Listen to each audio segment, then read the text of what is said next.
Amis fermiers, amis fermières, bonjour, bienvenue à la ferme, bienvenue sur Cocotte TV. Aujourd'hui, je vous présente le Water 2.0 Pro de Thermaltake. Comme vous le constatez, au niveau du carton et du look de l'ensemble, ce n'est pas un produit inconnu. A priori, il est plutôt développé par Aztec. Donc, c'est un all-in-one qui supporte à peu près tous les formats jusqu'à l'Intel 2011. Pas de nouveauté par rapport à ça. Donc, je vais vous présenter ce qu'il y a dans la boîte. Alors, vous voyez, même au niveau de l'emballage, on retrouve la pâte Aztec. Que trouve-t-on à l'intérieur? La mousse de protection, mais ça vous en fichez, donc je la jette par terre. Voilà.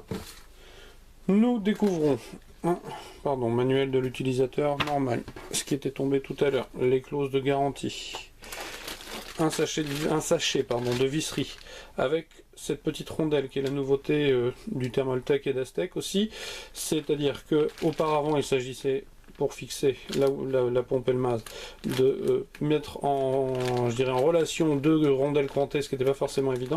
Aujourd'hui, avec ceci, on clipse et c'est terminé, et c'est monté tout de suite et rapidement. Alors, les différentes backlights, de la visserie, les visseries de support, etc., etc. Bref, je pousse, c'est connu. Au niveau des ventilos, comme nous sommes sur l'équivalent du 920, nous en avons deux, avec hélice blanche et cadre noir, ce qui est plutôt sympa au niveau du look et nous change un peu des traditionnels noir-noir. Alors, ils sont badgés Thermaltake, donc les PLA 120-25S12 HHLV, donc à voir en termes de nuisance sonore. Ensuite, nous avons, je vais pousser le carton. Voilà. Un radiateur 120 par 120 large, prévu pour être monté en push-pull puisque nous avons deux ventilateurs. Je retire le plastique.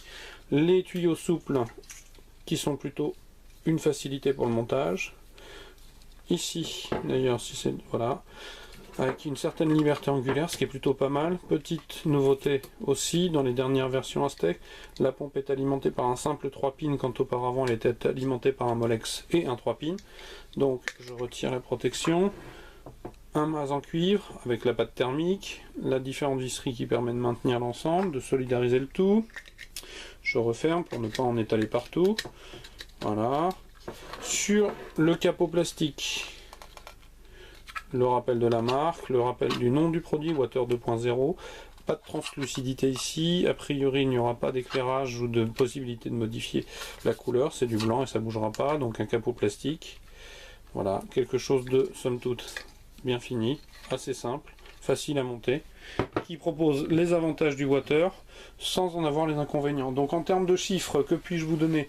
Que globalement la pompe du Waterblock fonctionne à 2800 tours, que les 120 mm peuvent tourner de 1200 tours à 2000 tours, donc autant vous dire qu'à 2000 tours c'est une véritable nuisance sonore, que le radiateur a des dimensions de 149 par 119 par 48, qu'il est en aluminium, etc., etc., que bien évidemment quand on reprend la boîte, c'est ici, on vous explique que c'est bien mieux, ça refroidit bien plus fort qu'un RAD stock Intel, ce qui était sûr et prévisible. Donc pour le reste, les relevés de température, je vous invite à venir sur cocotteland.com très très bientôt, et je vous souhaite une bonne journée, au revoir.